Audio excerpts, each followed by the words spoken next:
I went to the dentist, bro. She was like, you got to get your teeth right. You got to do this and that. Because coming from my past, a lot of people see the grill all the time and they don't know the real. This is back to your story. So that's that liquid death, right? Yes, that is that liquid death. Okay. It's the breakfast of champions. This is what I've been told. You know, I did drink some during my little Spartan race. There we go. I'm just saying I did that Spartan race. I'm just putting it out there. How was that experience, man? Because Bro. I remember a couple months back, I sent text messages to all my friends. I was like, Right. let's fucking do this. Right, bro. No one responded. Because it's crazy, man. Yeah, and for and sure. I did. I trained for it, and that shit. I would say do it, bro. Yeah. I think it's important to do it, man, because like even to this day, man, I want to do it again. It was so challenging and took so much out of me, but it was so freaking rewarding, man. At the end of that race, bro, I just felt like I'd accomplished something great because I did.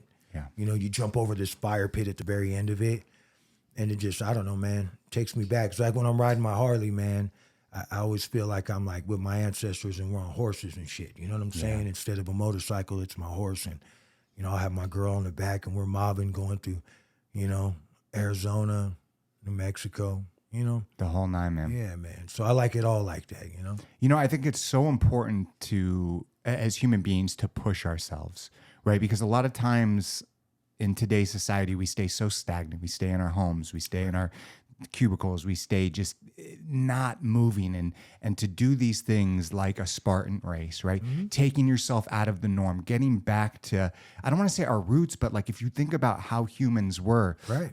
2, 3, 5, 1,000 years ago, right? Completely different than it is today.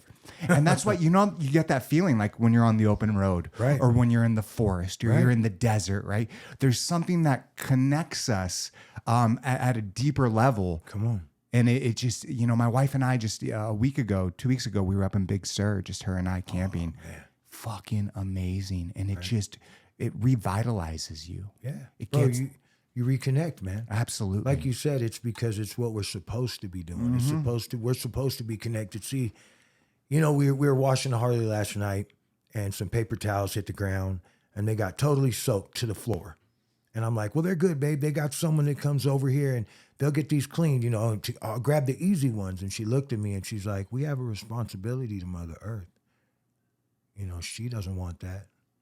And it was just like, and she always reminds me all the time, you know, before I do something, you know, just remember. And it's so important. And like you said, bro, we need to get reconnected, man. Yes. That's so important. And us that do go do that and venture out and let that happen, whether it be on a Harley, whether it be hiking with the person that you love the most in the world, whether it be with your boys on a camping trip. But when you know it, it's something different and it's so important. You know, I can't wait to go back with my girl. You know, we're going to have a traditional wedding in Canada. I love that. You know, and I can't wait to go into the bush with her dad and her uncle and her cousins, and you know what I mean. And it's a beautiful thing, man. And we need to get reconnected. It's important. Yeah, important. It's so important, especially as we move more and more towards this technological world that we're living in and becoming more and more disconnected to, you know, our roots. Right. You know, being able to do that as much as possible, I think it's so good for every single human being out there.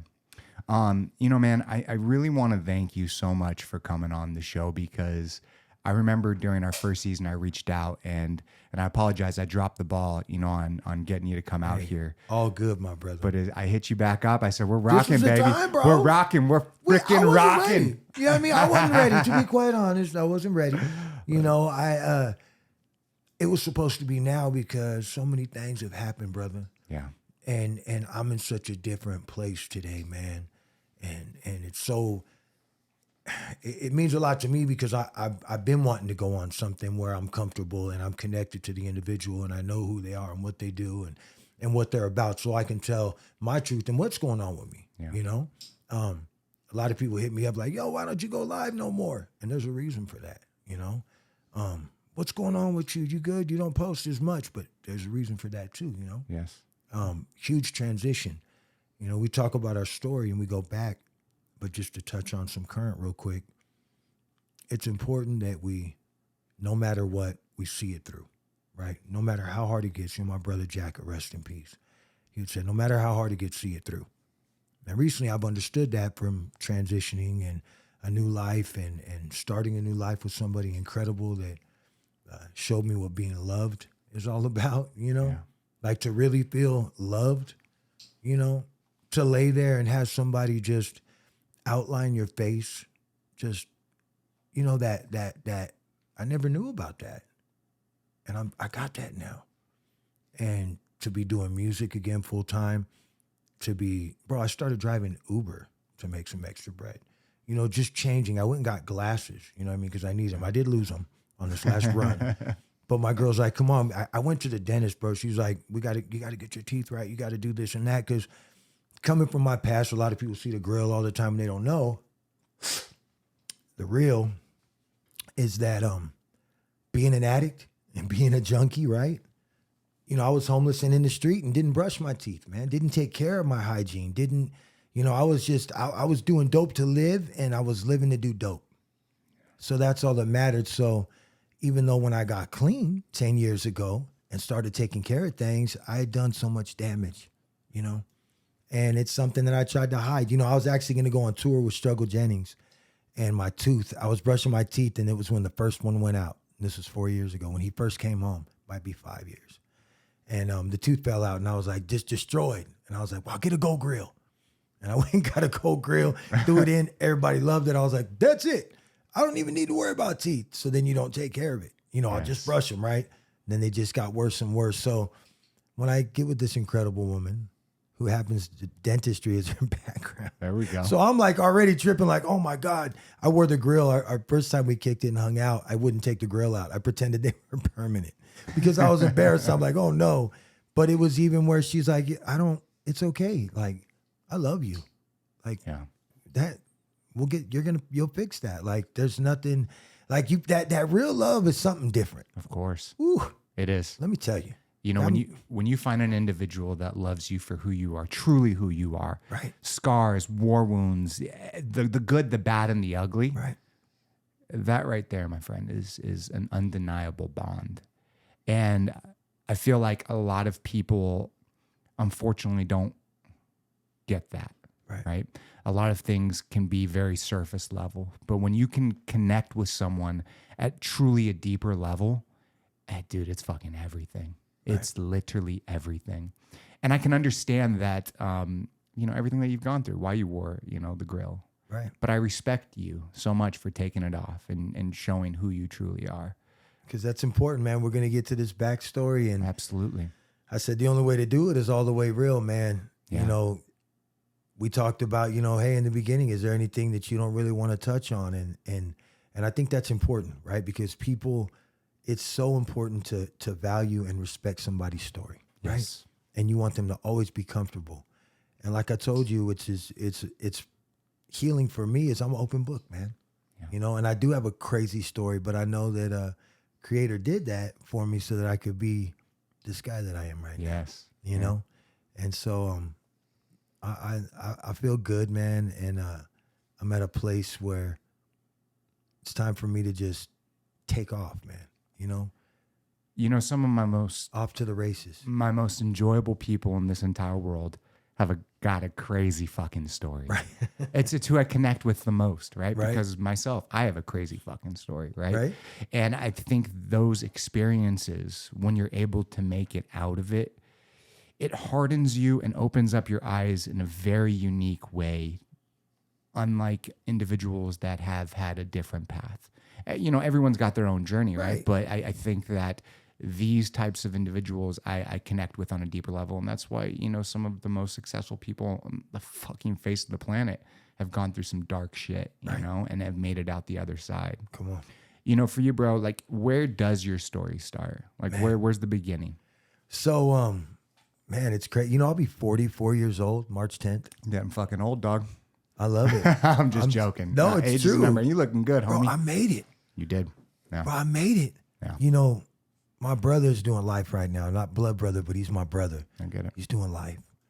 I got a bunch of friends that are gone, and we'll learn about that as we tell the story. So to sit here today and be able to talk with you, it's a beautiful thing, man. Yeah. So 1979, man, I was Dolores and Michael, and that's my mom and dad, and we lived in Merced, California. And early on, my dad told my mom, hey, I tried really hard, and I thought because you were so beautiful and so on and so forth that I could change, but I'm gay, you know?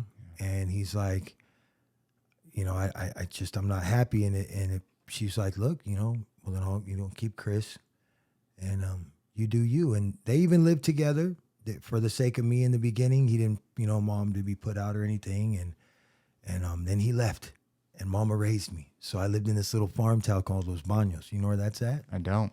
So it's Central California. It's so funny because it's Los Baños. It's called Los Baños? Yep. Will you pull that up real quick, Daddy? I want to check out where that is. Central California? Yep. Okay. And it's a farming town, dairies, lots of fields, lots of laboring out there. I grew up out there till about second grade, where Pops showed up and was like, hey, we're going to LA. Okay. And I hadn't seen this guy, and we took like off. literally in the middle, look, man. right in the middle. Literally right in the middle. Holy shit. So like right below San Francisco. Right. All right. A lot of people go through there on their way to San Francisco. It's one of, you know, on the 5, you'll see it. Dude, You'll see the exit. I've taken the 5 so many times. Well, you probably blinked. Yes. You know, that's what happens with that place. But Let's go. It's you know, it's a little tiny town. It's textbook, you know, for real, and closed-minded and all, you know. And I lived there until second grade. My dad came, said, "You're gonna come with me." Told my mom, "Hey, I can give him a better life. You know, I have this, I have that. I can take care of him better." And I met Coley. That's my other dad, and he was so cool, bro. Yeah. The coolest dude ever, you know. And as a kid, I just knew that they loved each other.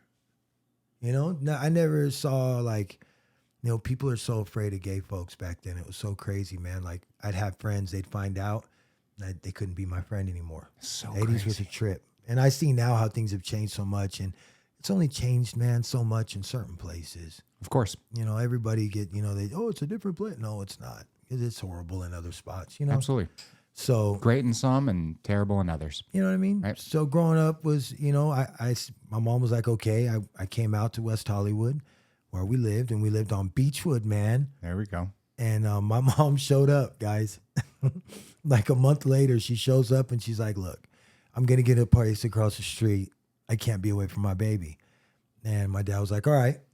And so I lived out here while my dad was chasing his dream, bro. He was a hairdresser. Yeah. He did the Baldwin's hair. My dad knew Whoopi. Like there was a lot of people. I grew up with actors and musicians and entertainers in and out of my house because for a long time he cut hair on Beechwood. And then he was somewhere in Beverly Hills and Century City and all these other places. And while he was chasing his dream. And, you know, I'd go with him to where he would, you know, do his rehearsal, and his piano player and him, and he'd be singing and I'd be playing with G.I. Joes or whatever. And so it was always around me, or he'd be walking through the house singing Broadway. You know what I mean? There we go. Just like it was all, you know, that was, you know, everything, music, entertainment, just that life. But then what happens to a lot of artists out here, you know, it didn't work out. Yeah. And he had a mental breakdown. And I'll never forget that night, because he like tripped out, and him and my dad got into it, and my other dad left, and my dad took off barefoot, right? And he's screaming for my other dad, and we walked all the way from Beechwood. We're like halfway up, right before that restaurant, the little grocery store. We're like halfway point. And we walked all the way to Hollywood Boulevard, walked all the way down back, and he's barefoot, just screaming for Coley. By the time we get home, my dad's there, and Coley was like, we're going to move. And literally like the next day or so, we're moving to Burbank. That's when my mom showed up and was like, hey, make this choice. So now I've been living with my dad between then. You know, I know I jump. Yeah. I'm How old were ADD you? as heck. How old were you? So 2nd to 5th grade. Okay. So from 2nd to 5th grade, I went to Rosewood Elementary. Hey guys, I'm sorry. I keep yeah. on hearing like some clacking. I don't know what the heck it is. Oh, it's your rings. So let Sorry, me take brother. these bad boys off because it will drive you crazy. I thought it was you guys. Everything with that one. Everything with that one. We're There good. we go. Sorry, brother. So no, hey, heck yeah. So from second grade, mom was out there too. We lived on Beechwood. Then we moved to Croft. Yeah. You know, Melrose Place. I went to Rosewood Elementary. It was great. I used to hang out at Century City Mall and go by myself on the bus to go boogie board in Venice. Like it was a different world. So of course. when everything we got to the point where we went to Burbank and things didn't go good for Pops, mom come to get me. I'm now ears are pierced, ducktail like here. Remember the Yeah. jammers? Yeah. We'd wear long old shorts, hella huge, and my chucks. And I'm going to this town, Los Baños, where it's cowboys and cholos. I could so picture this. You know what I'm saying? It's a I movie, could bro. so picture this. It's gonna be a good movie one day. Yes. And so I show up and I go to school and some kids remembered me, you know, from, you know, before and it was, you know, it was cool. At the end of the year, it was good. Then I left that summer and I went to Washington to visit my dad's side of the family. Yeah. And while I was out there, my grandfather, who had always been like a dad to me, you know, passed away. And then they told me, they weren't supposed to tell me, but they told me, and I was flying by myself, and I came back, and man, my world shattered. You know, my grandfather, that's where my Choctaw heritage comes from. I'm a Choctaw descendant, Oklahoma, and Sac and Fox as well from my grandmother's side. And he's why I was so proud of being Native. You know what I'm saying? Yeah. And just to look at him, I was just everything about him. This you was know? your first big loss in your life. This was the first one, and it hit hard, bro. Yeah. It hit so hard that we had Tylenol and codeine for when you're sick in the cupboard, and I went in there and drank a bottle, and went into my mom's room and was like, I did this, I didn't want to do it, I just don't want to live no more, I miss my peepaw. And so I ended up in a mental institution as a kid, man, 12 years old for trying to kill myself. So they like Baker acted you 5150. Yeah. And was that your first experience, like Bro, with this was the hard- first everything. harder Yeah, drugs, running- if you will? Yeah. Well, I had tried pot. I Yeah. had smoked cigarettes. You know what I Yeah. mean? But this was, and it wasn't even to get loaded. It was because I knew it was medicine. So I'm going to drink this just to make, you know, Yeah. trying to kill myself, man, as a baby. And went in and told my mom, like, I did it. And then I realized, you know, and not knowing what I was dealing with and what was happening inside here at that time. Yeah. So they put me on Thorazine, bro. No way. At this it was Modesto Psychiatric Center, and they put me on Thorazine. And bro, my mom comes to see me, and I'm just a zombie. Yeah. And so I stayed there a month, and she got me out, and it was harder than pulling teeth, she said. And I came home, and she threw that shit away. Like, I'm not gonna have you on this. No, there's man. no way. Make you numb to the fucking Dude. world, dog. You know what I'm saying? Yeah. And I was just I was a kid with a real broken heart. Of course. Of course. You know, it's so crazy. It doesn't matter if it was back then or now. Right. The first thing they want to go to is drugs, right? Let's give them, you know, pharmaceuticals to fix the problem. Yeah. And it's like, no, this is a kid who was very connected with his grandfather, first big loss of his life, doesn't know how to deal with it. So let's just give him pills to make it. No, like there's deeper reasonings behind it. And it's just unfortunate that, you know, myself, when I was your age, 12, 13 years old, I was Baker acted as well at 5150. See? So I know exactly what you went through during that experience, Bro, or at those- least similar. Yeah, man, that was crazy being there and then going to the groups and Yeah.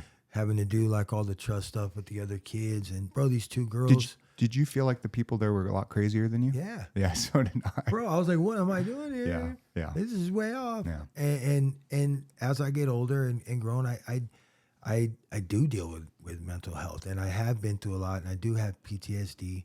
You know, so as I got older, after my grandfather passed, that happened. And then I started hanging out with this kid. I gained a bunch of weight. I started getting picked on and bullied, right? And I went from being this cool kid that came from down south, came back, to this really overweight, quiet, scared kid. And it's not that I was scared. I just didn't want to hurt nobody. I just didn't want to hurt nobody. And these kids, these certain bullies, man, they were picking on me and bullying me and bullying me and bullying me. And this one kid seen it and he was like, hey, bro, you're a beast. Dude, why are you letting them pick on you? And I'm like, I just don't want to hurt nobody. And he was like, bro, if you don't fight, they're going to keep doing this to you, man. And I was like, all right. And so that next day, he's like, come on, we're going to go. And this is his kid, and I'll never forget it. This kid's name was Vicente. And I seen him, and he was like, what's up, fat boy? And I cracked him.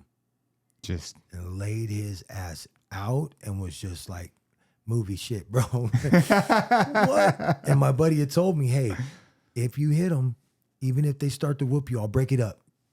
He goes, no one's got to get hurt. Just don't let no one pick on you no more. Yeah. Because he was like, here's this big guy. I was just huge. I'm bigger than everybody. No way. I'm bigger than everybody, bro. You know, and I was getting picked on by all the bullies that were really, you know.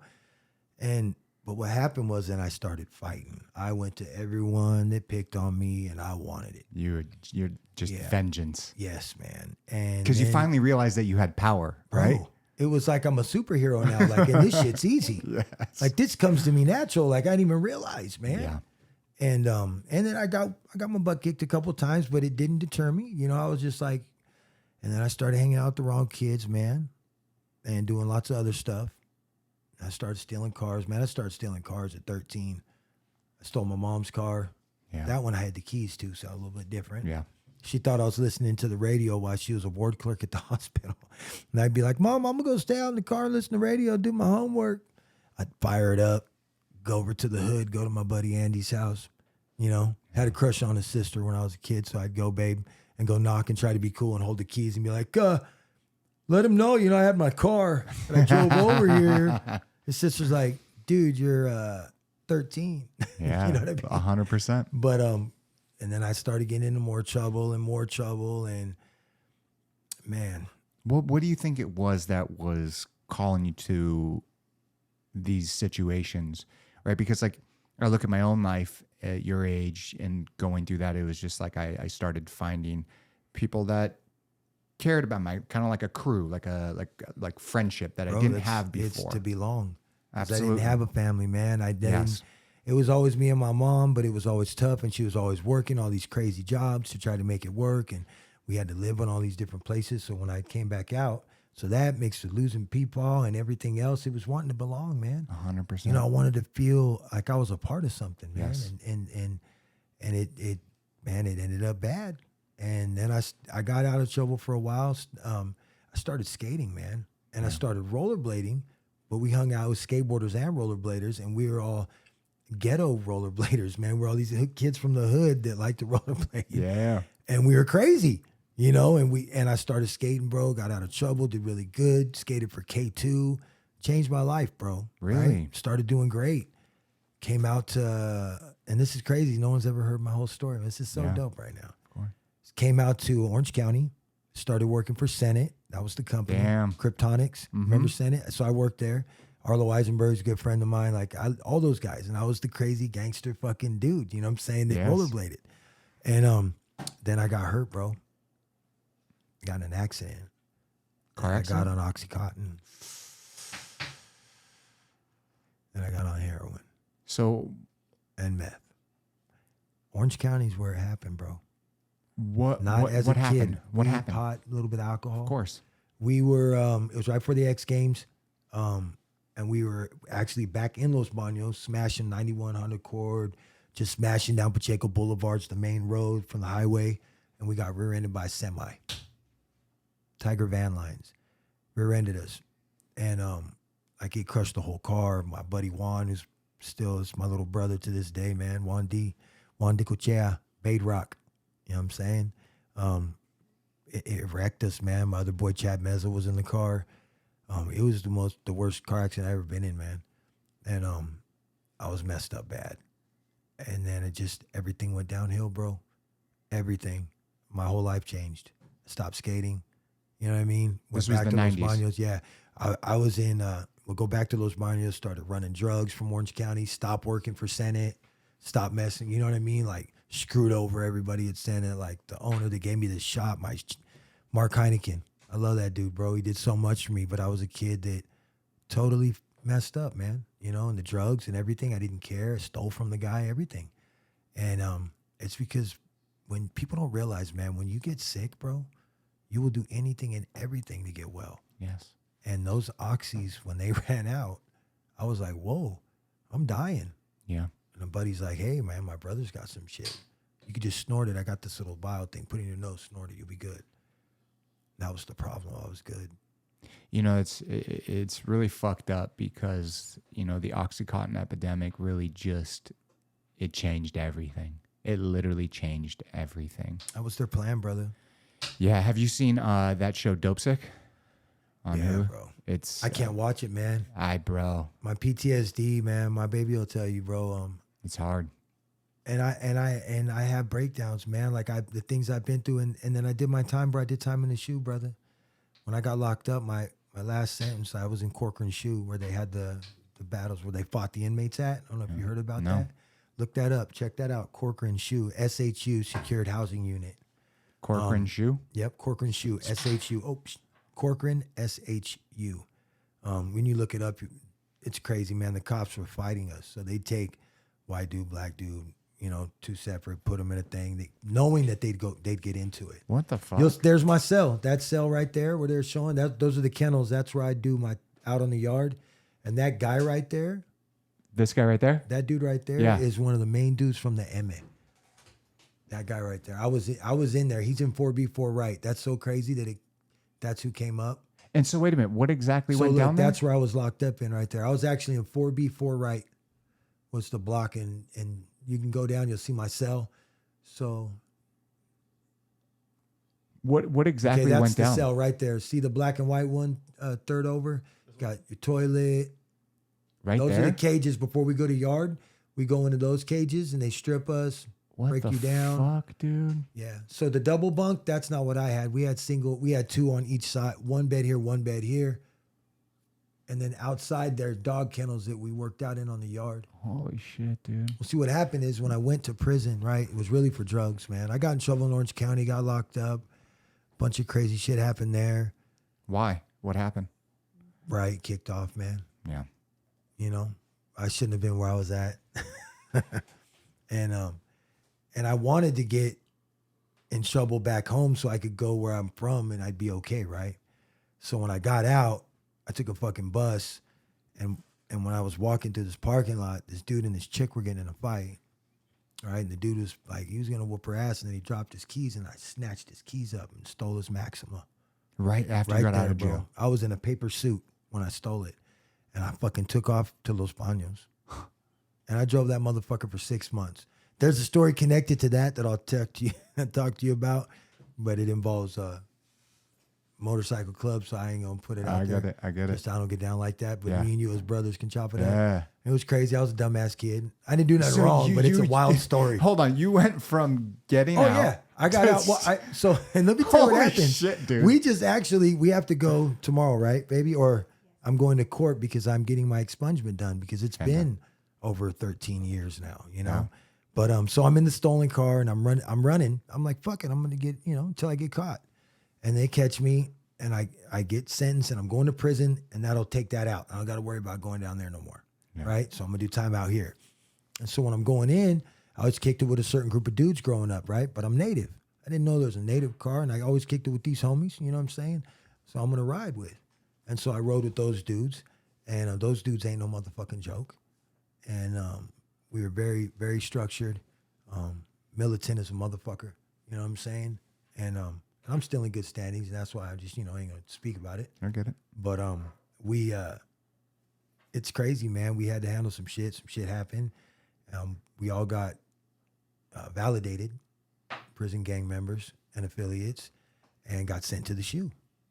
And that's when I got to the SHU. And what's crazy is, this is why I'm bringing this up, is I walk in the cell, and once I got a cellie, because for a year you got to sit by yourself when you go to the SHU, especially when you're validated. You want to make sure everything's good. Not going to give you a cellie. For a first year, you got to sit by yourself in that bitch, which is torture like a motherfucker. Yeah. They say 23 and 1, right? Like, you're in there 23, you get an hour out. Fuck that. You get out every once in a while for a 3-minute shower. Like, they add the time up. The outside counts. There's a hard yard, all that, right? Well, I walk into the cell, and he's like, "What's up, homie? You Chicano?" And I was like, "Nah, man, I'm Indian," and very ignorant, just because gangbanging was my culture at this point. And I was all feather, homie, not dot. Just ignorant, bro. Just gangbanging, ignorant, fucking in prison. My mind's. And he said, "What'd you say, bro?" And I repeated it, and he was like, "All right, homie." So, "What's your tribe, bro?" And I said, I think, this and that, but I'm not sure. Just a prick, bro, kid. And he's like, "All right, well, I'm not going to talk to you until you can tell me all about your tribe and where you're from and what it means to be indigenous. Wow. And don't say Indian anymore, homie." And I was like, "All right." Because this dude was a fucking killer, bro. You could just see it and feel it from him. And he was Chicano and he was Filipino and Italian, right? But he ran with these same homeboys, that we ran with in there. Because it wasn't really, this certain has different race within it. Yeah. This faction was there, whatever, And he was a big homie. He was OG. And I did that. And I wrote home. And my Aunt Paula sent me everything on my Choctaw and my Sac and Fox heritage, as much as she could send me. And after reading it, like, I remembered everything from my childhood, bro.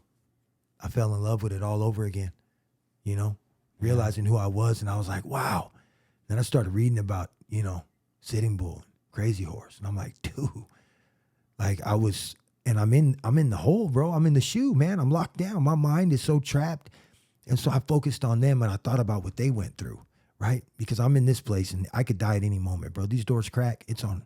It's on.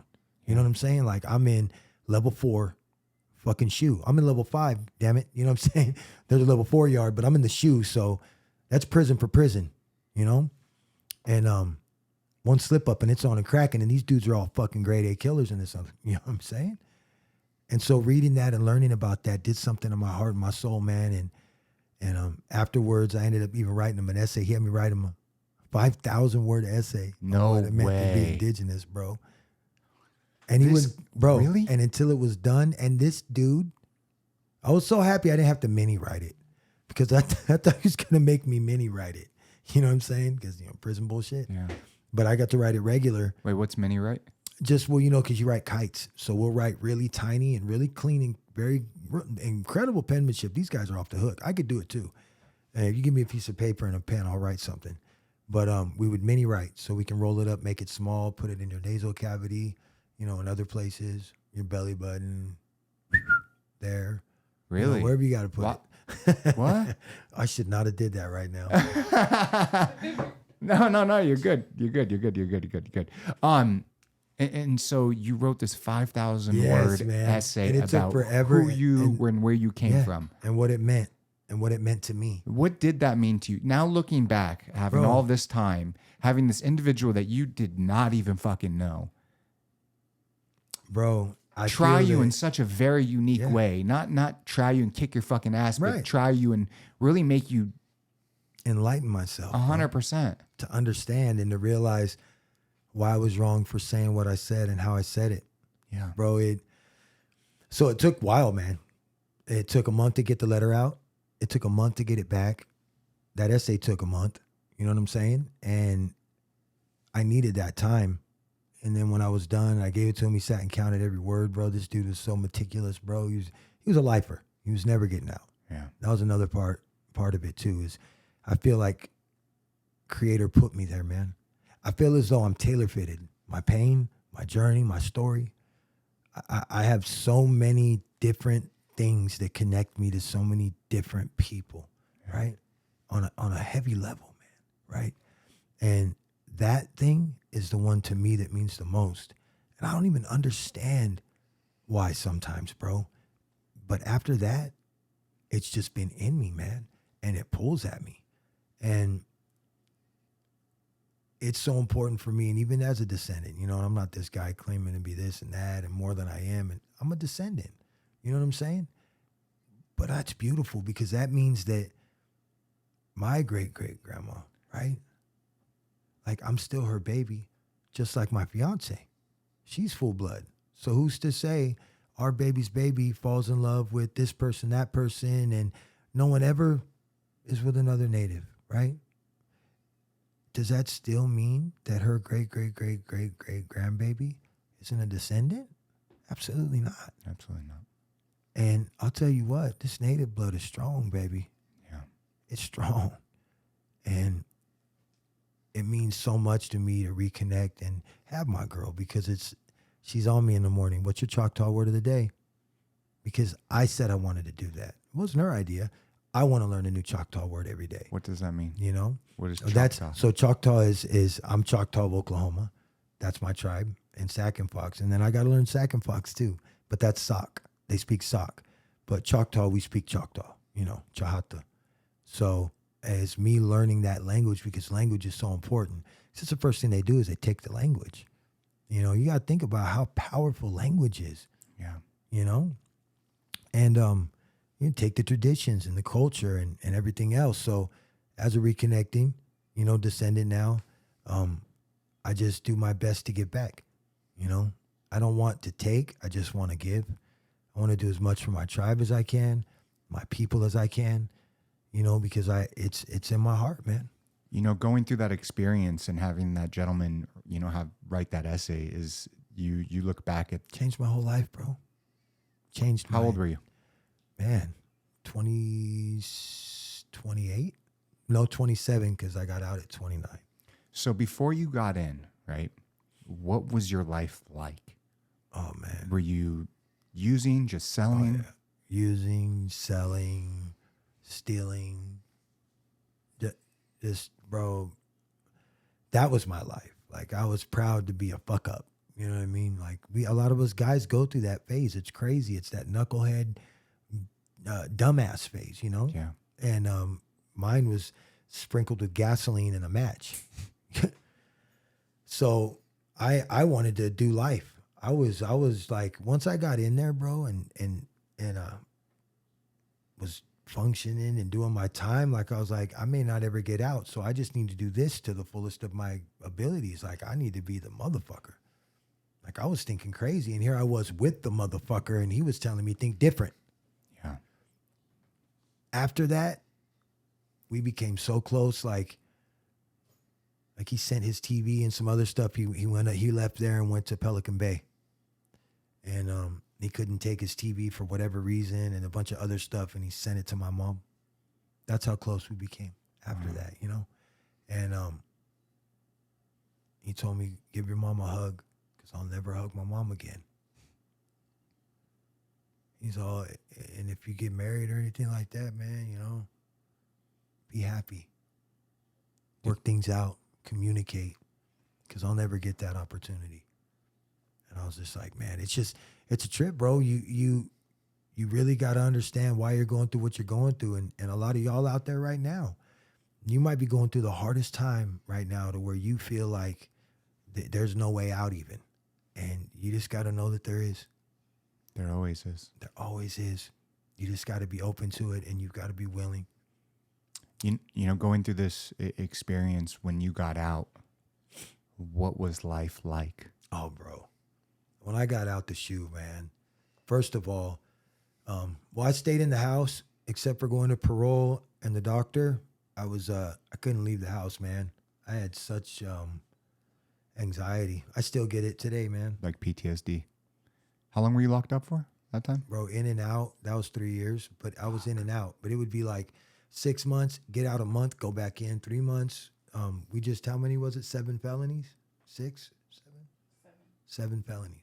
Wow. So new charges, you know, and I'd get charges on charges. Like, I could never just be that guy that got 30 days. Yeah. I would go in, which probably saved my life because I got sober every time I went in, because who I run with, they don't get down like that. So you were You know detoxing in prison? Oh, yeah, I detoxed in jail. In the bowl, man, in jail.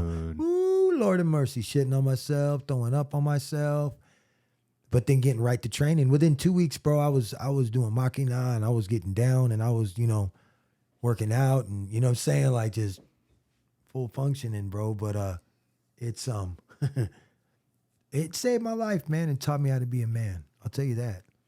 These dudes are respectful, man. You know, they try to paint people in ways all the time, bro.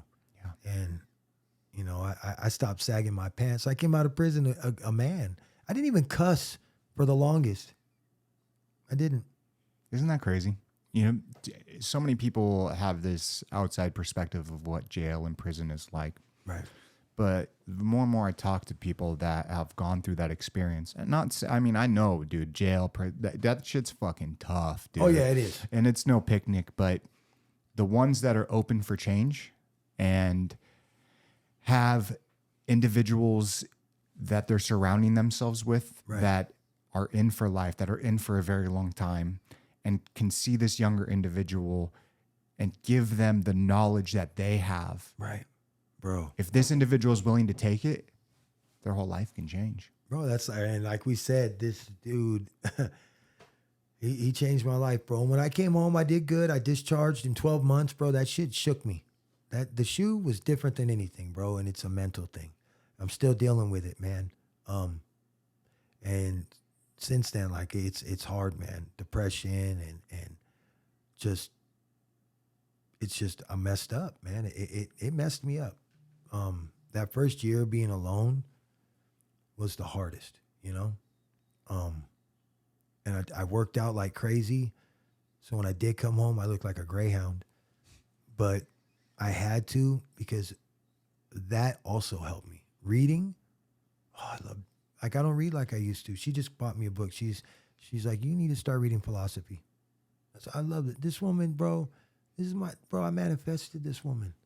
Like I would meditate, bro, every morning and pray to Creator and be like, look, man, I want to be loved, you know? And if not, I just want to be by myself. Yeah. You know, open some doors for me. And, you know, I was in a house in a messed up situation and just there to be there, you know, because whatever. Trying to save stuff for kids. Yes. But for 3 years, it was just horrible. And I just prayed to Creator, like, yo, help me. This is what I need in my life, you know? Yeah. And then boom. And you don't even realize it till you're into it and you're like, wow, holy shit. This is everything. Yeah. And you start living and you grow and you learn each other and you go through this and that and you find out this and that and you understand. You're like, holy shit, where the fuck have you been? You know what I mean? Time and place, baby. Dude, and my mom's so funny. My mom's like, it's so crazy though. You guys are like two lions. I was like, yeah. She's like, my mom's like, you guys are lions. I was like, thanks, Mom. I love that. So bringing it back though, right? You know, when you got out, right? What were the steps that you took? Because did you find yourself slipping back? So right when I got out, I stayed in. Those first 3 months were hard. Then my Uncle Alan was like, hey, I got a guy at the plant he worked with. There's a creamery plant. They make cheese and stuff like that. And he worked with a fella that had a tree company. He goes, listen, I can get you a job. And this guy, Todd Norrell, gave me a job, man. And so I stayed working and I kept my head clean for 12 months. I did it. I did a clean 12 months, which gives you eligibility for parole. Wow. You can go to board and get off. If not, it's like 3-4 years, you know. You can get stretched even longer. And so for the first time, I fucking did it. And I stayed clean that whole 12 months, bro. It's bananas. And it's because of what I went through. Bro, I got out and I just appreciated everything. Were you going to meetings or anything like that? Yep.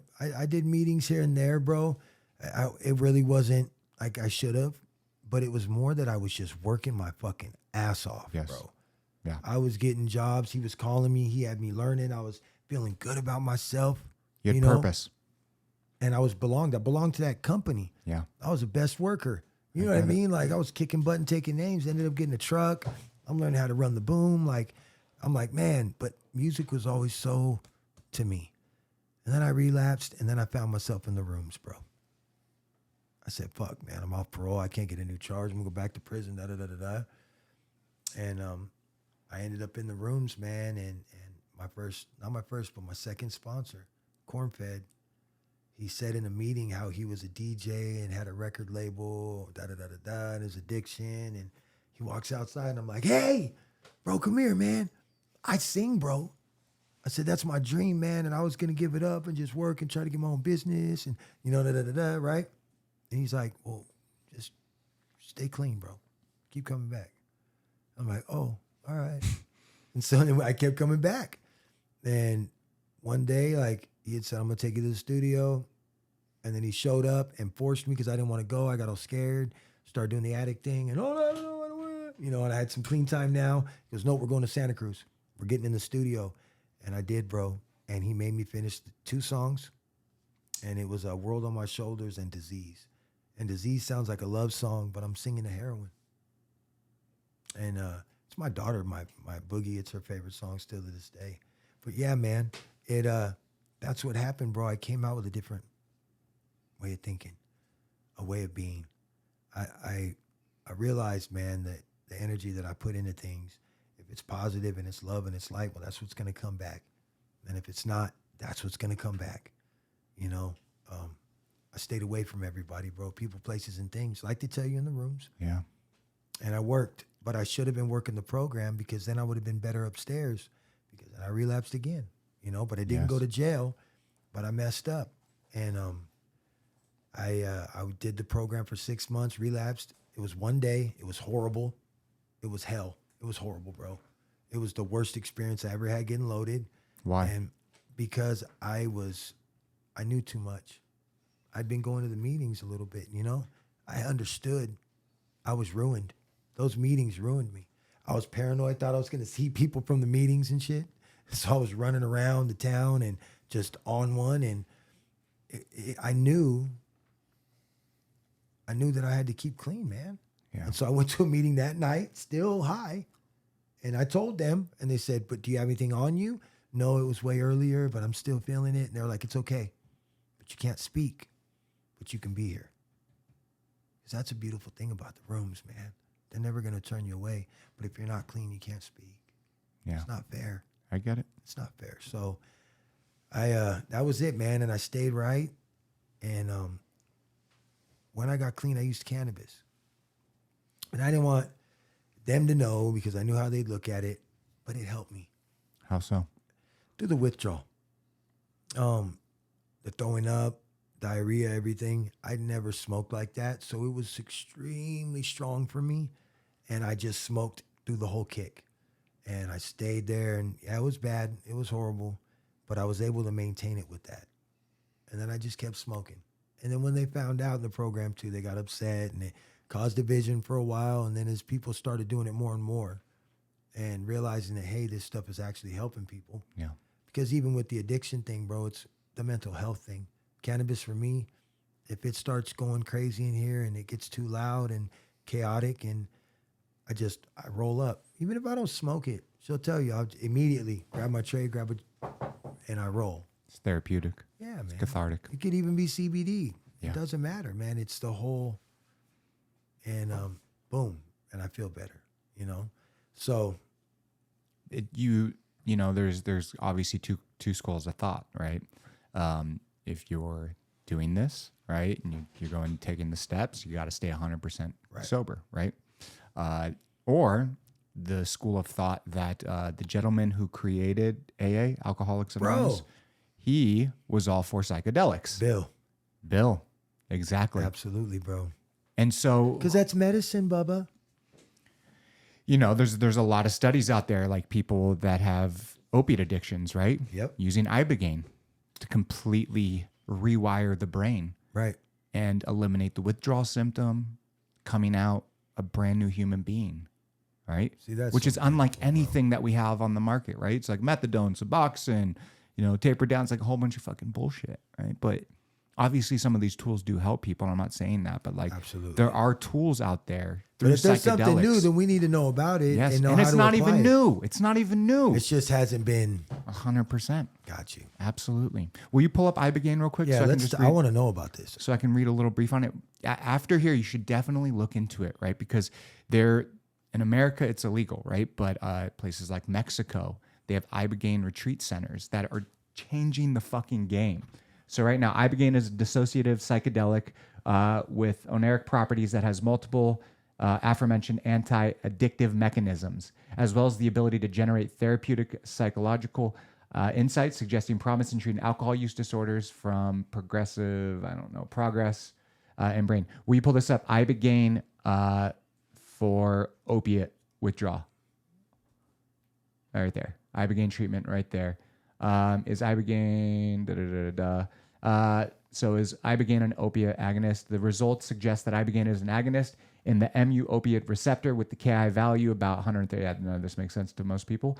Potentially explaining ibogaine's I can't even see that, receptive effects, as well as its reported reduction of opiate withdrawal symptoms and attenuation of drug-seeking behavior. Wow. So it's a little taking people, right? You have to be on short-acting opiates, right?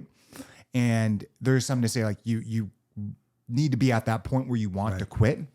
But what it does, very similarly, but way better than like something like LSD or psilocybin, how those we know through studies, right? It's rewiring, it's connecting parts of the brain that normally don't speak. And so through this intense ibogaine treatment, right, which is like a 50-hour fucking trip, right? Through it, right, the withdrawal symptoms are 70 to 100% fucking gone, right? And that feeling of wanting to continue to get high, gone. Wow. Bro. Gone. It's insane. And we should be looking at these things absolutely. Right? And it's just like we as a society in America are like, no to everything. But it's just like we're starting to realize, especially with the advent of the internet and just opening up so much information to so many people, right? We know that these things are working. And so that's why, I mean, come on, look what's happened with cannabis in America. Look what's happening now with psilocybin in America. And it's just continually happening. And I think, you know, in the next 20 years, it's going to be a different place. Absolutely. You know, for you though, right? Like you said, you were going through the treatment, right? And you were sticking to your guns about cannabis. What was that experience like, right? Because like those two schools of thought. Bro, it's really hard. So I had to take from it. They said something and it hit me. A guy was in a meeting and I heard him talking to his sponsor and he's like, yeah, they prescribed me this. And he's like, well, how do you feel about it? He's like, well, it's a serious situation, so you really do need it. He's like, but just take it as prescribed. And it's not a relapse. And I go, so if I'm prescribed cannabis for my anxiety, it's not a relapse. So I went and got a card. I just didn't tell no one. That's where I messed up. Yes. If I would have told my sponsor, he wouldn't have been for it, but it would have been a lot different. Yes. And I owed him that, and I should have done that. And I learned from that, you know? And I love that guy. He always tells me what I don't want to hear, though, so I won't call him. Like, I haven't talked to him in a couple of weeks right now. But I love that man, corn-fed. You know, going through these experiences, right, and getting to this point, at what age are you at this point? Dude, I'm going to be 40. No, not that, but when you started with the cannabis and really getting clean. Well, bro, 29.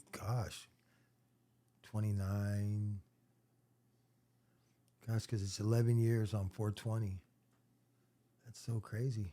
So I was 31. 31 years old. Yeah, early 30s, bro. That's early crazy. 30s is when it was done. And at this point, were you continually making music? Oh, yeah, bro.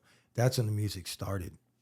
Bro, I always used to get loaded and try to freestyle, like in the bathroom. And I'd say a whole bunch of cool shit, kind of, not really. Bro, when I got straight and just with cannabis, it just opened a different door. And then when I wrote without anything, it was even better. Now I'm at a point where, bro, it's not even me. I don't even know how to explain this shit, bro. My writing process is bananas. And the way it happens, like, you should come to Vegas, man. Come to the Hideout. We're about to do a live album, bro. And when people find out about this live album and how it's being done, it's pretty interesting, bro. Like, I'll let you know. You should probably come out for it. Definitely. You got to let me know. We'll talk about it afterwards. Yep, absolutely. For sure. But yeah, so that was the early 30s, bro, realizing that this stuff can work, man. This is it. You know what I mean? Like, I'm going to make this it, but I just got to keep it away from everybody. Can't say anything. And that's what made it hard. And coming out to Vegas with a year clean, using cannabis, it allowed me to smoke freely. And I had to start from the ground up out there. You know, it's crazy how far I've come, bro. Bananas. And out there, it was, they told me you're going to relapse. You know, you're in Vegas. It's going to be the worst place. Out there, it wasn't like that. It was a different thing for me. And I was able to use cannabis, work on the strip, singing, making change. Bro, I did it all, brother. Living in a weekly motel on Boulder Highway with all the prostitution and drugs and all that. My poor kids was living in that shit too, but it's part of their story now. Yeah. Right? And we got through it. We got to the other side, Bubba. But that's part of it. And going back and forth, I think that's how it had to happen. You know what I mean? I think if I would have stayed where I was at in California with cannabis, I don't think I would have had the same result. Like I had to almost leave the rooms to really evolve. You know what I mean? Why? Because of how they look at cannabis. Has that changed? Yeah, greatly, man. And I think there's a lot of closet cannabis users as well. Because, bro, it's medicine. Let's acknowledge it for what it really is. Yeah. You know what I mean? If you're doing it to get high, that's different. But if you're really using it as medicine, let's call it what it is. Because you can misuse anything, any medicine, but it's still medicine, right? So let's use it that way, you know? So when you get high and you smoke some weed, you don't have an urge to go shoot up. No, not at all. I get that. In fact, it's The opposite. yeah, bro. Yes. Yeah. I get, you know, one thing I love about cannabis, especially when you're going through some shit, is it pulls everything to the front. That's why I love psilocybin, right? It's like these psychedelic medicines, plant medicine, right? It really pushes everything to the front. There's no bullshit. There's no fraud. There's no fakery, right? You can lie to yourself if you want, Right. but there's just it don't work. It's just so many times in my life, right? These things have helped me out through addiction, right? Through issues with my wife, right? It just does things in such an amazing way. Committing suicide, like so many amazing things, all because of psychedelics. Right. Changed my fucking life. And so I completely understand how cannabis can be such a benefit. But do you understand the opposite, where the old school way of thinking, you know, if you're sober, and that's fucking And I it. respect that. Yeah. And I think that's cool, man. And I think, you know, work your program. Yeah. What works for you may not work for somebody else. So make sure you don't push it on to people, but also let people know what's working for you, because it might work for them as well. Yeah. You know what I mean? And I think it is a slippery slope, because there is people, brother, that will hit a joint and want to go get some cocaine and heroin. Yeah, but I think they're going to do people that out there. anyways. But they were going to do it anyway. Anyways, right? Can you look this up? Alcoholics Anonymous founder.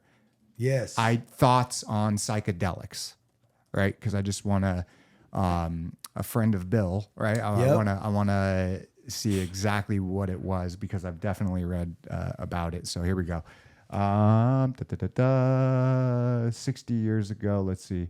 66, the founder of Alex tried LSD. So try maybe, sure, right there. Let's read this right. So where's that? Maybe. Oh, right here. Bill Wilson's. Fucking pop up right now. Bill Wilson's enthusiasm for LSD as a tool in the 12-step work is best expressed in his correspondence in 1961 with the famous Swiss psychologist Carl Jung. Jung was discussing how he agreed with Wilson that some diehard alcoholics must have spiritual awakening to overcome their addiction. He pointed out that the Latin word for alcohol is spiritus. You use the same word for the highest religious experience, Jung wrote, as for the most depraving poison. Just scroll down a little bit. The letter of January 30th, 1961, in response to a long letter Wilson wrote to Jung, is fairly famous in AA circles, but in researching my book, Distilled Spirits, Getting High, Then Sober, with a famous writer, forgotten philosopher, and a hopeless drunk, I discovered a second Wilson letter to Jung. In that letter of March 20, 1961, Wilson writes at length about his experiments using LSD to help members of Alcoholics Anonymous have the spiritual awakening that is central to this 12-step program of recovery. Now, to fucking think, right? To think, if the... Is the heater turned on?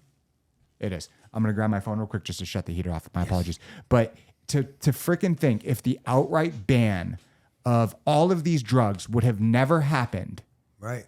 would it be an integral part to the AA program? Right. No, it's true. I didn't have my it's so important to have that. It's all good, brother. You know, it's just so important that people understand this, right? Well, they need to, man, because without it, it wouldn't be what it is. 100%, right? And so it's just like, if the fucking founder is speaking these thoughts, then you should acknowledge it. 100%, right? Because cannabis, LSD, psilocybin, Yes. ibogaine, DMT, they're all in the same motherfucking family, right? And there is a reason that these tools help deflate the ego and push these negative thoughts that you bury deep down right to the front of your fucking head. Right. Right? 100%, man. Absolutely. So once you really started to change your entire life and dive deeper into music, what was some of the next, I mean, especially moving to Vegas and, you know, in the motel with the kids, all of that, like, how did you find yourself to at the point where you are today? You know what? Trial and error, bro. Just trying to figure it out. Just going hard. You know, making sure I showed up to every opportunity, making sure I put myself out there, making sure that I went and connected with folks. You know what I mean? Yeah. If I heard an event was going, I'd go show up at that event. Like, I really just pushed it. And I did it for a long time. And things started getting good. I started doing a lot of cannabis events. Social media started growing. And, bro, last year, when I did the post on TikTok, when I had 9 years clean. I'm about to have 11, baby. Let's go. 2. And I did this post and it blew up. 1.5 million streams later. I'm doing a lot of motivation. Let's and pull it up. You want to pull it up? I would love to. All right, let's pull it up. Can we airdrop it to him? I believe so. Here we go. Where's that? Here we go. Maybe I can even airdrop it to you because it's on your TikTok, right? Yeah. Obviously. Yeah. And I got a pin to the top. Yeah, absolutely. You're like one of 3 people we follow on Back to Your Story. Yeah. See, that's what I'm talking about. Okay, here we go. Tyler. Hold on. How do I? No. Hold on. Sorry, guys, everyone Oh, listening. that's Instagram, right? No, it's on. That's it. I hear it. You got it? Or I hear it on your phone. Oh, no. Yeah, just pull up the Sober Junkie. I don't I know. pulled it up, but it's not showing the pinned TikTok. Sorry, guys, for listening. We'll definitely get this. I promise. I can text it to you. Yeah, I do that. Okay, let's see if that We works. just got this there. Here we go. All right. No, that's gonna TikTok it to you. Whatever the fuck that meant. I'm gonna TikTok and I'm texting it to TikTok. I was literally texting TikTok. Okay. Check if that worked. When you get it. How integral has TikTok been Oh, bro. to where you're at today?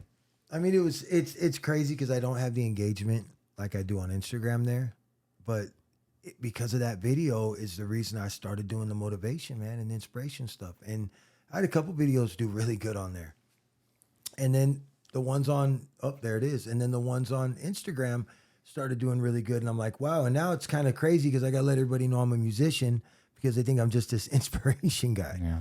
So it's good and bad, and it's learning how to figure it out. But like we said before, the main thing is don't give up and go hard. You got to want it more than everybody else.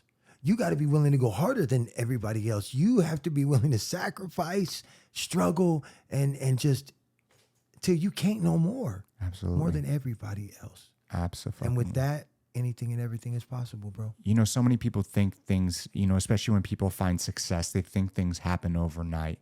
And they don't. They do. You worked not 10 years to get that overnight. 100%, right? Mr. Beast, the biggest YouTuber in the Right. fucking world, Love right? that guy. Did post for 5 years with nothing, practically nothing. Flash forward all these years later, look where he's at. Boom. Joe Rogan experience, right? For Yep, 3 bro. years, he was fucking putting out podcasts with maybe a couple hundred, 1,000 people Right, watching, right? Look where he's at today. And that's just like small potatoes with so many people out there, actors, musicians, philosophers, authors, right? Like so many people put so much time and effort into getting to this point. But most people, when they see them finding success, they think that it just happened overnight. Right. And it doesn't. Right? Not to say it never fucking happens, because for a Right, small for some select, folks for it does. but very it's small. A very, very, very, Very small, right? Very small. And if you want longevity, I think that, you know, the time and the effort and the years put in when no one was listening and watching or any of that, right, amount to something, because once you find success, you understand how hard you worked for it. compared to if it was an overnight thing. I think you take it completely differently, right? 100%. Let's check this out. There we go. Oh, well, awkward.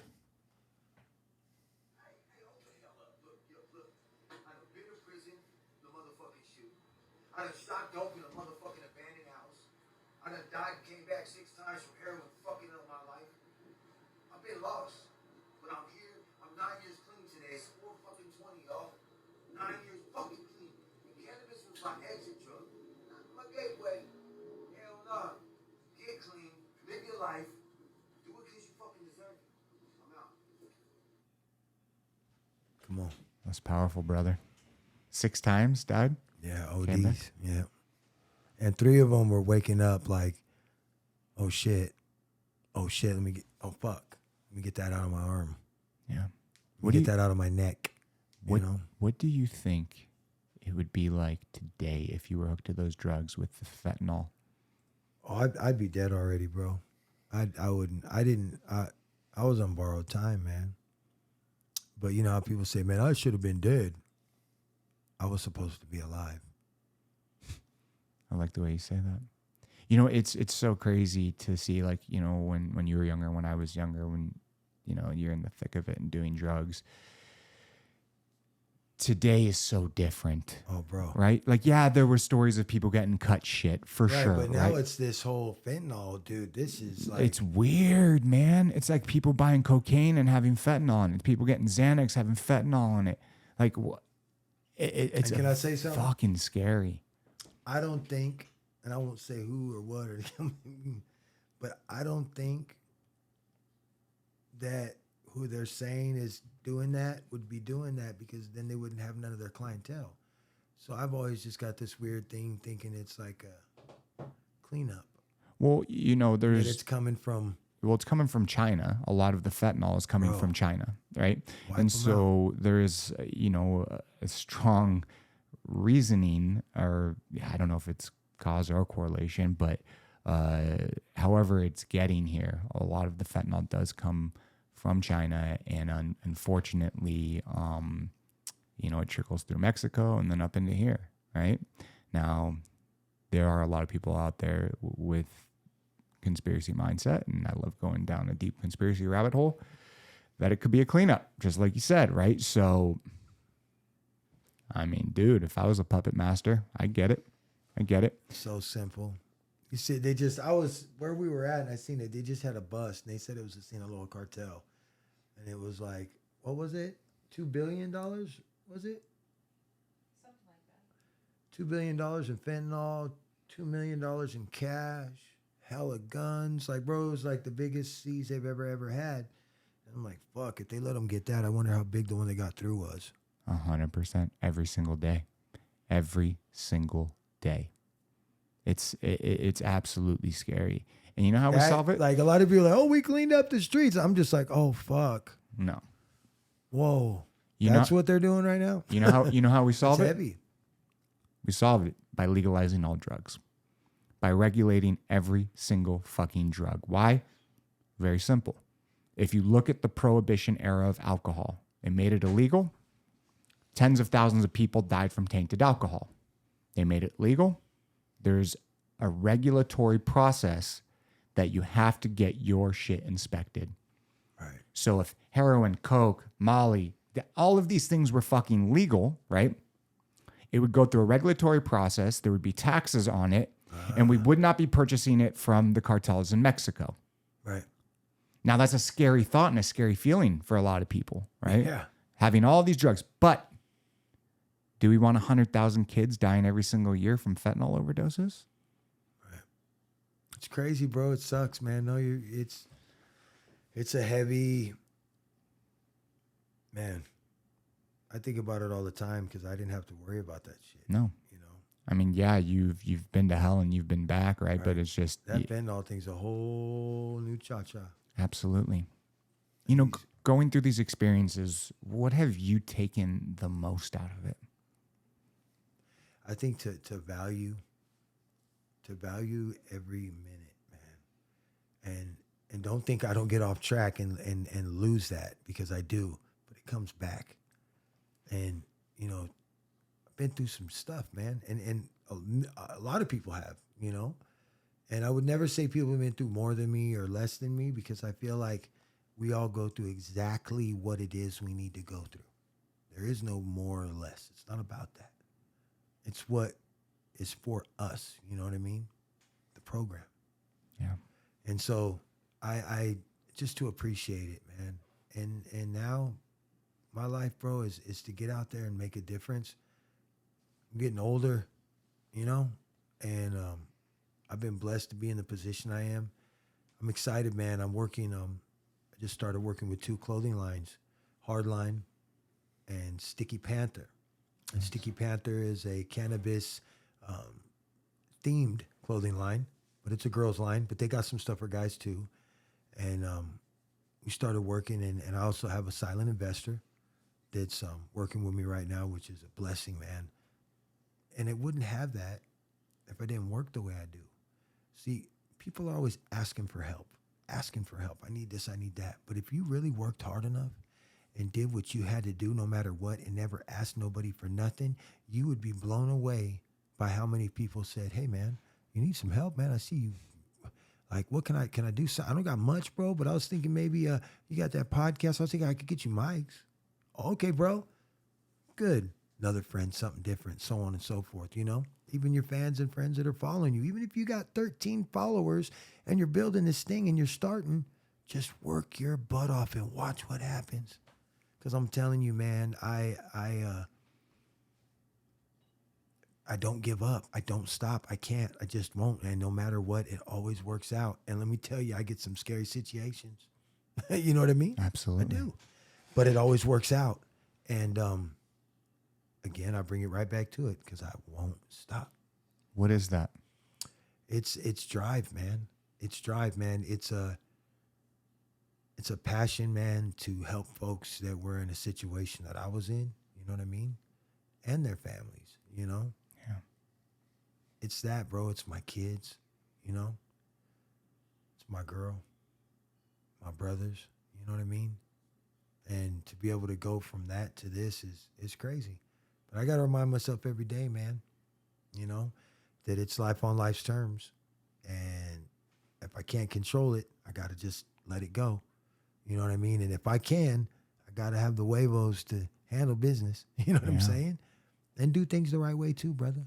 Yeah. And that's another big thing that I've learned is doing dumb shit only wins dumb prizes. Right, babe? I love that. Only. Woo! I knew that was gonna happen, dog. I knew that was gonna happen. Powerful energy, bro. Sorry, we're on fire over here. That's, did you see that? Mm-hmm. Holy shit! Yeah, we like remounted them. Dumb shit brings dumb prizes. Yeah, dumb shit wins dumb prizes. Dumb shit wins dumb prizes. Doing dumb shit. There you go. Even better. So many people want to take the short and quick, fast path. Absolutely.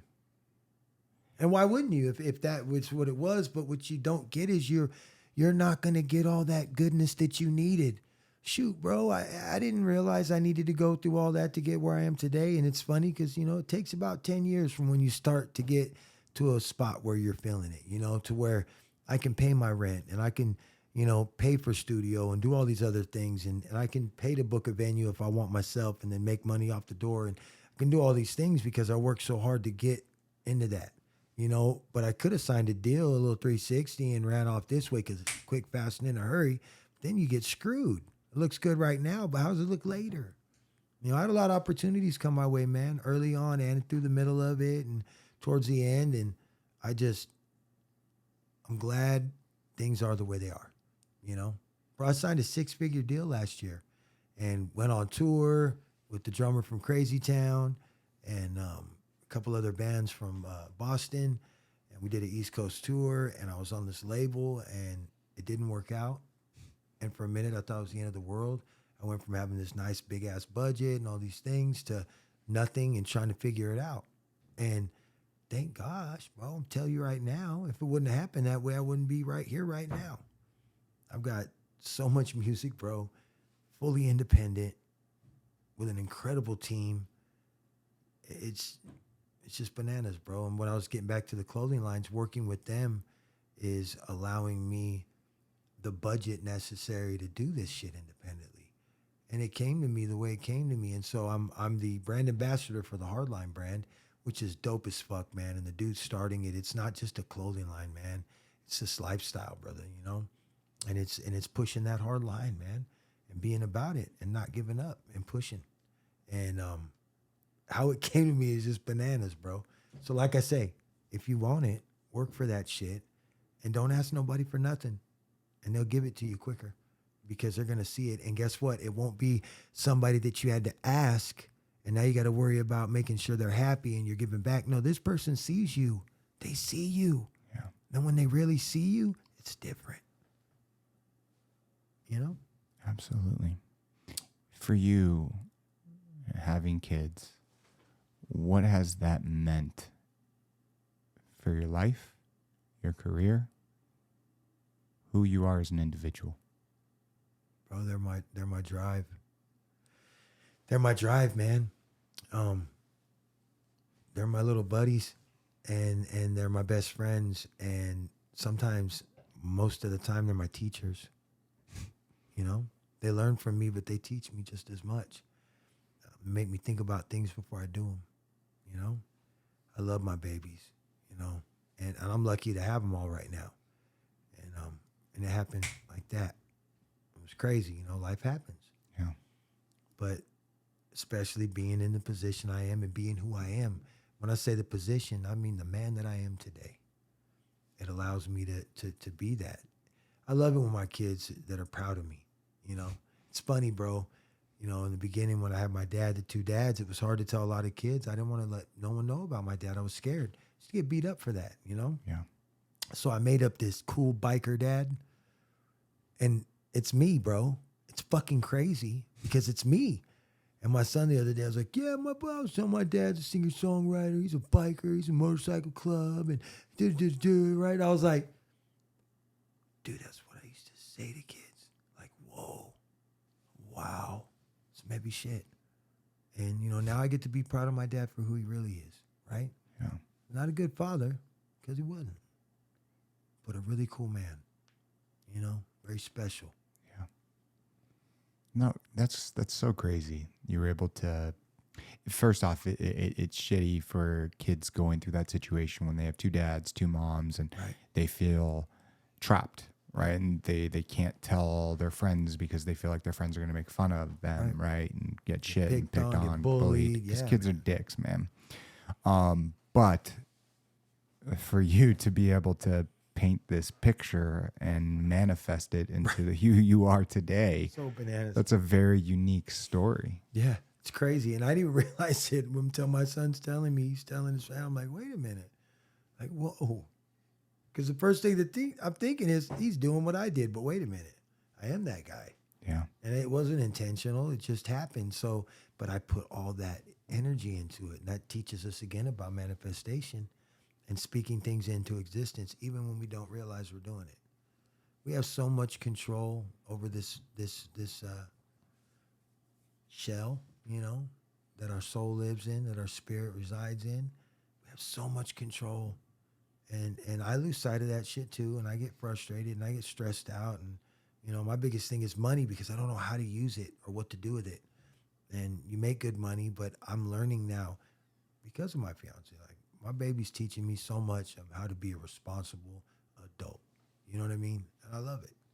And it all goes back to what we said, man. Betterment for the people we love, bro. Yeah. You know, when you leave this earth, what do you want to be remembered for? Somebody who changed himself first and was able to help others find what they needed, whatever that change may be. Somebody that listened and made a difference. You know, I want everything that I've gone through, everything that I've done, the good and the bad, to mean something and to have been for something.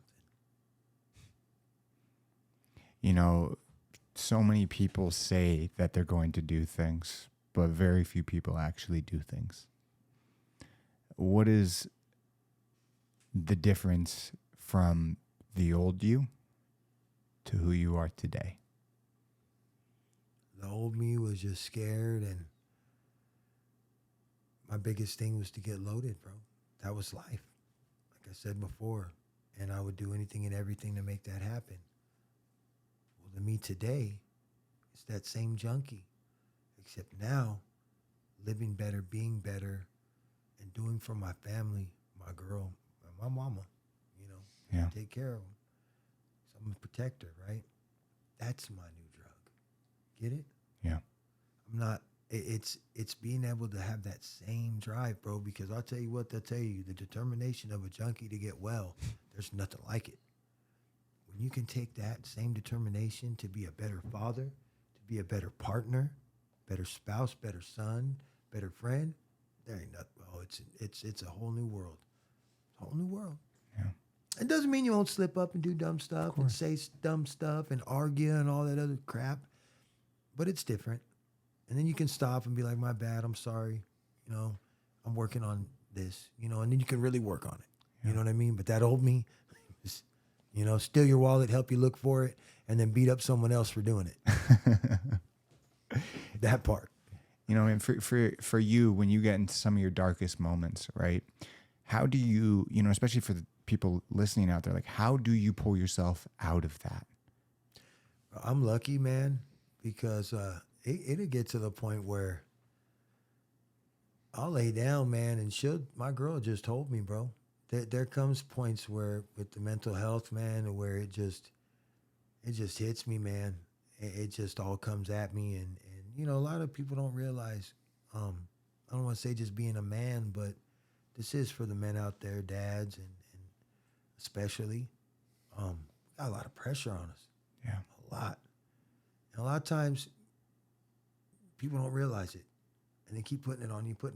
And I invite the pressures of the world too, because I respond, and sometimes I got to slow down. People reach out to me, and some heavy stuff I deal with, you know, that folks are going through, and I've lost a lot of people through social media that took their own lives, that overdosed, that I was talking to, communicating. So that energy, all that. And every once in a while, man, I just break down. And I'll tell you what, man, my girl will hold me, and I've never had that, never felt that. And just having somebody there that understands, that loves you wholeheartedly with every bit of their being, to hold you and just be there. It's huge, man. It's huge. And a lot of us don't know how to say, hold me. Yeah. Right? Yeah. I'm a big old biker dude, bro. Bad son of a bitch. But I like to be held, man. You know, and that's okay. Of course. And I think it's important that when you do love someone, that you are vulnerable to that person and give them that, because they're going to give it back to you. And for me, that's honestly that and my Harley, bro. I get that 2-wheel therapy. When I ride, man, nothing else matters. Everything goes away. The chaos goes away. The mania everything. Just, I'm riding. Further the better, you know? I do stop a lot, you know, but the further the better. Straight up. How long you been riding the bike for? I've been riding motorcycles my whole life. I started with mopeds, dirt bikes, street bikes, broken bikes, no wheels, riding on. I've always, but the last couple years, probably the last 5 years, I bought a little Honda Sporty, and I loved it, but it got too slow real quick. Then I had a chopper for a while, and a rigid, and I loved that fucking thing, but some shit went wrong, and I ended up giving it back, couldn't get the title. You know, choppers are a pain in the ass, bro, to get legal a lot of times. Yeah, because they're choppers, man, all kinds of different shit going on in them bikes, man. They ain't very street legal. At least the one I had wasn't, but it was dope.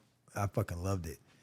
And then I got the bike I got now, man, and I'm grateful, man. I ride with some incredible guys, man, and it's all about positivity on 2 wheels, you know.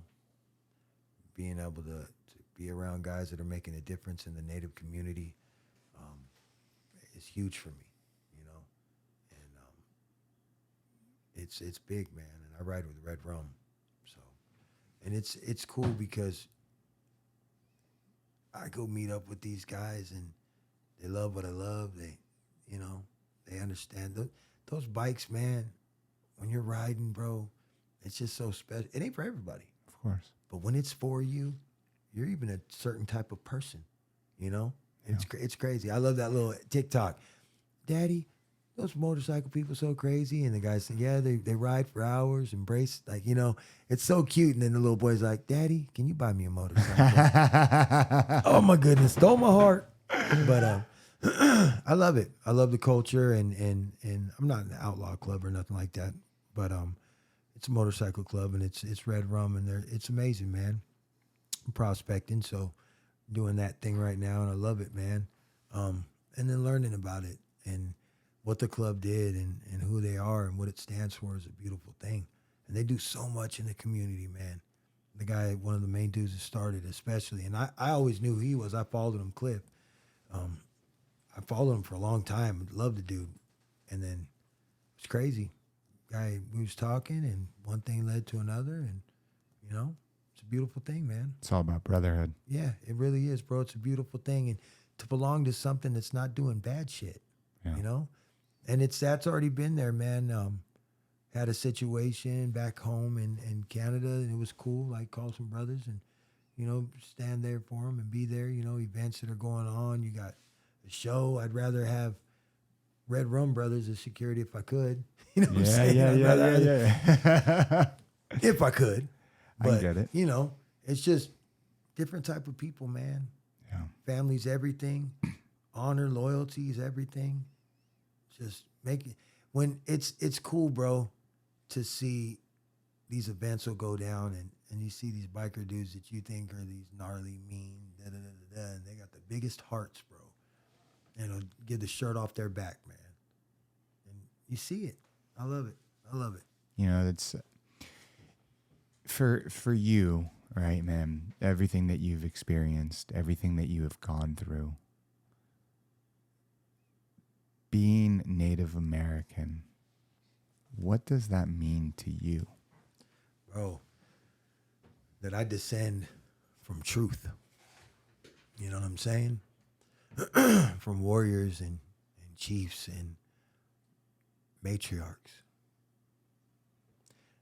That I have something that's so important that I have to know and learn and understand so that I can correctly pass down to my children.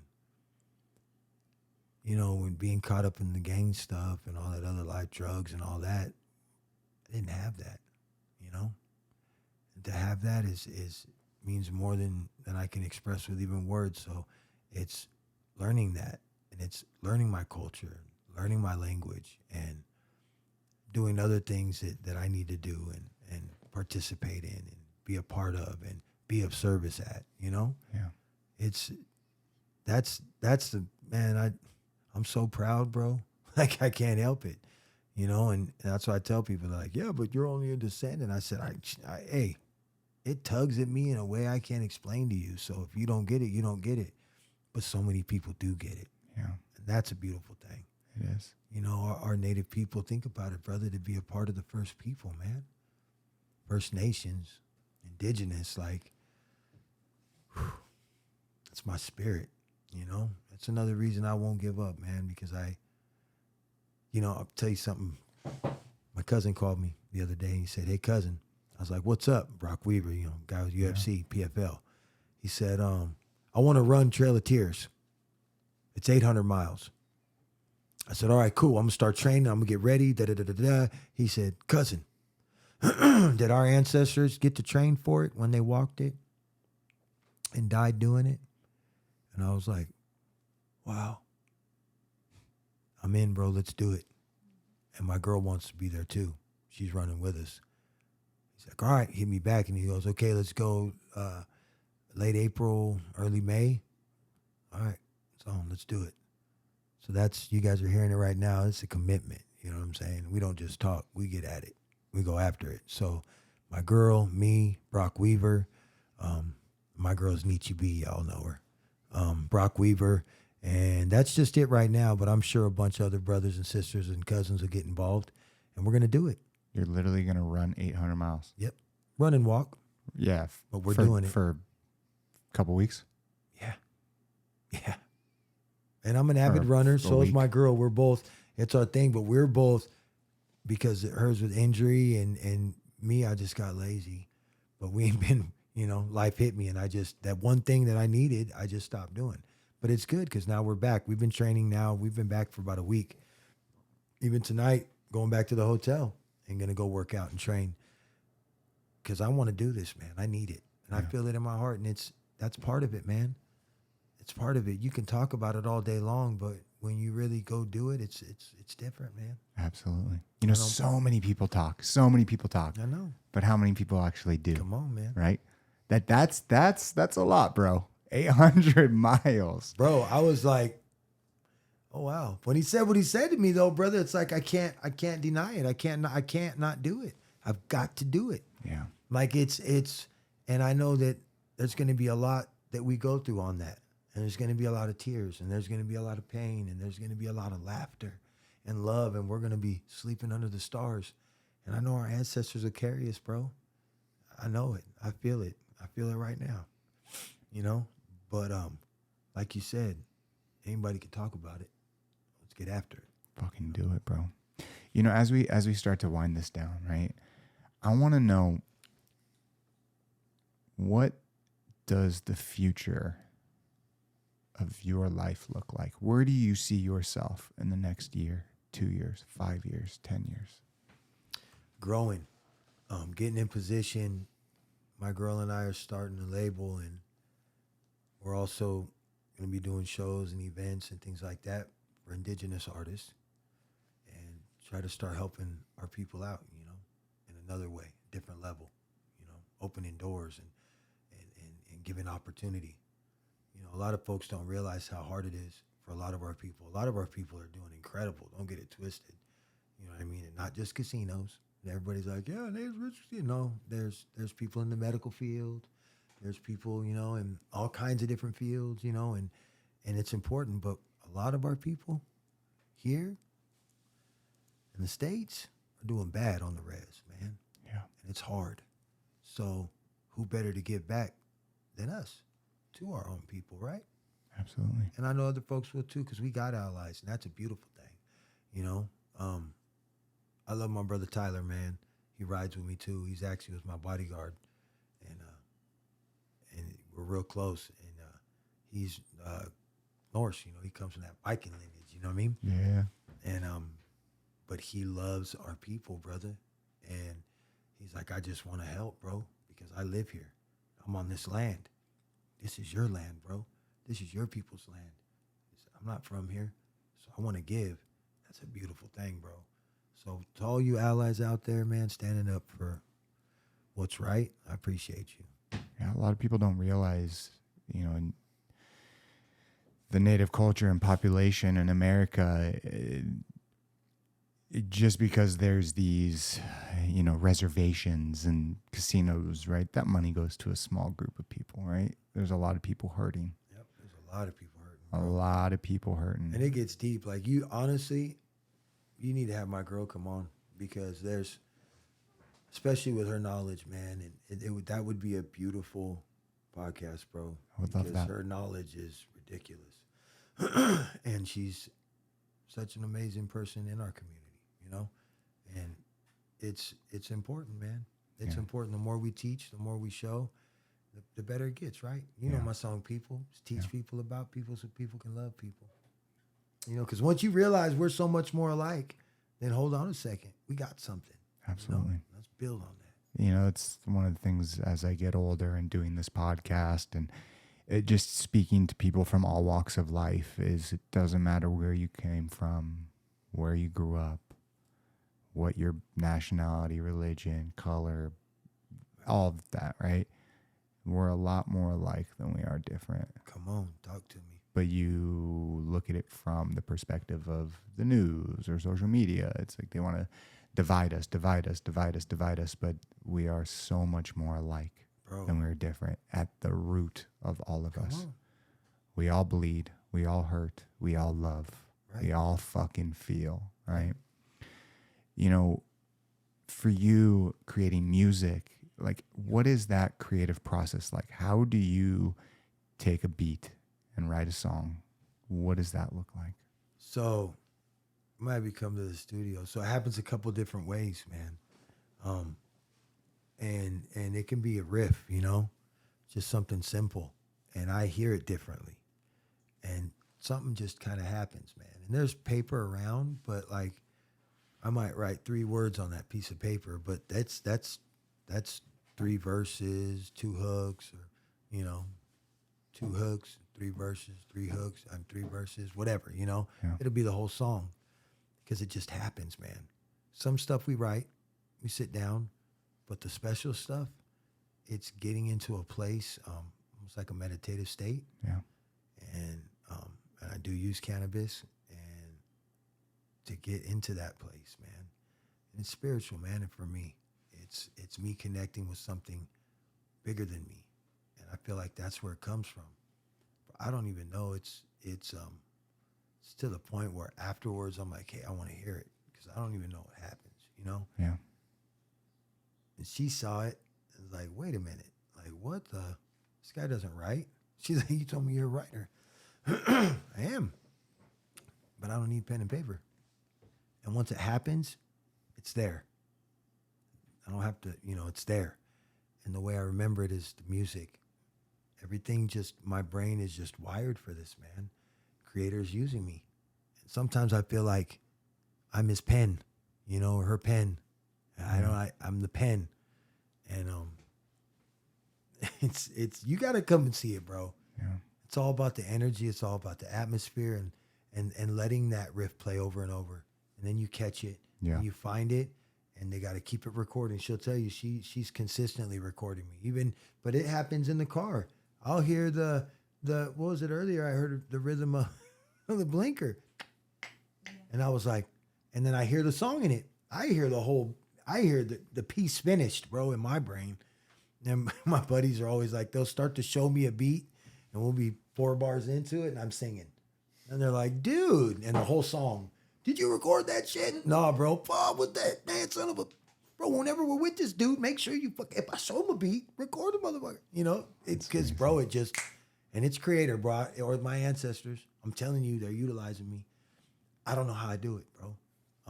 When I wrote Hope and Pray, I broke down in the palms, man, crying, boogers everywhere. Like, I'm so emotional, man. When I wrote People, same thing, bro.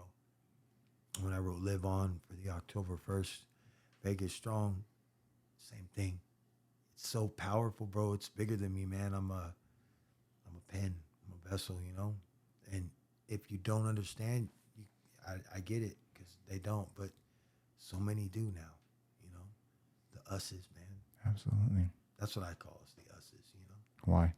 Because it's us. We're the ones that feel that way because we're the ones that can sit and talk and know that we've had a crazy life just 5 words into a conversation. Yeah. You know, the energy you feel because we're all connected because it's our job, man, to help make a change, to make things better. And to do that, we had to be broken in order to fix things.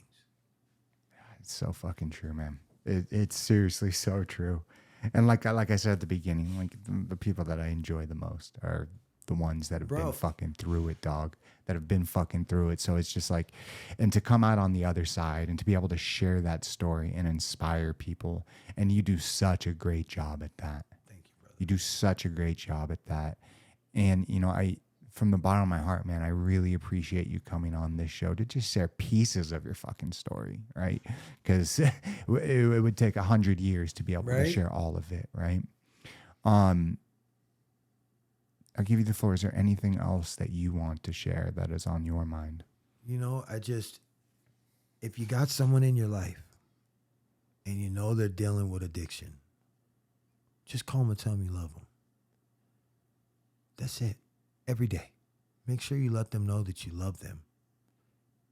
And try to be there for them. I'm not saying you got to give them money. I'm not saying anything like that.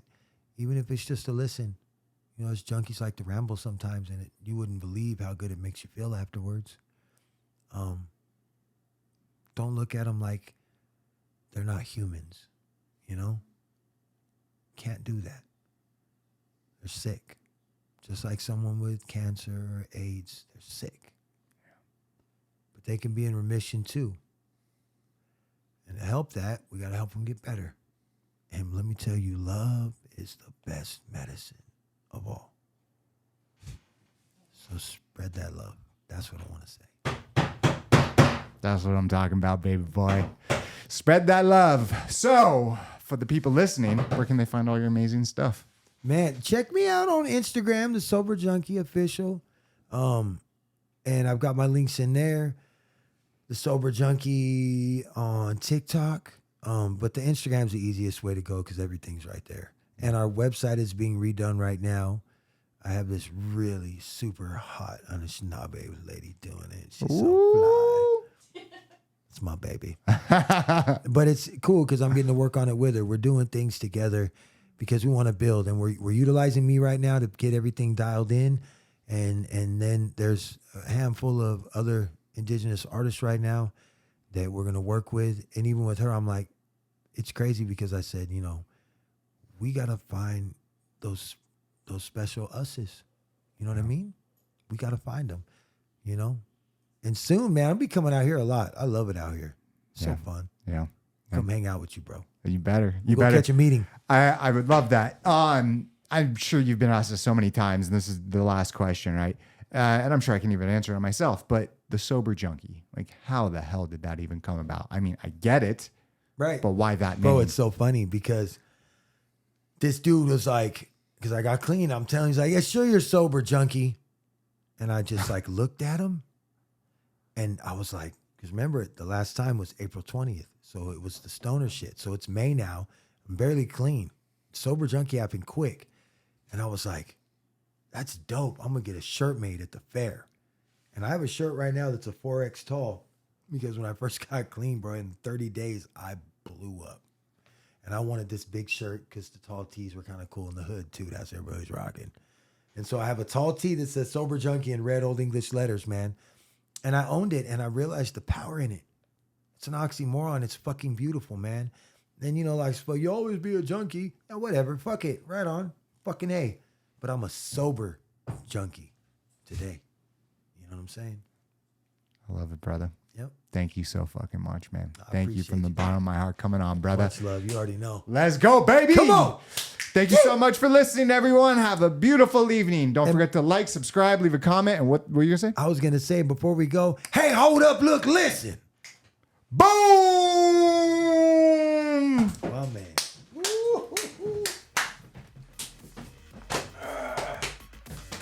Love it, man.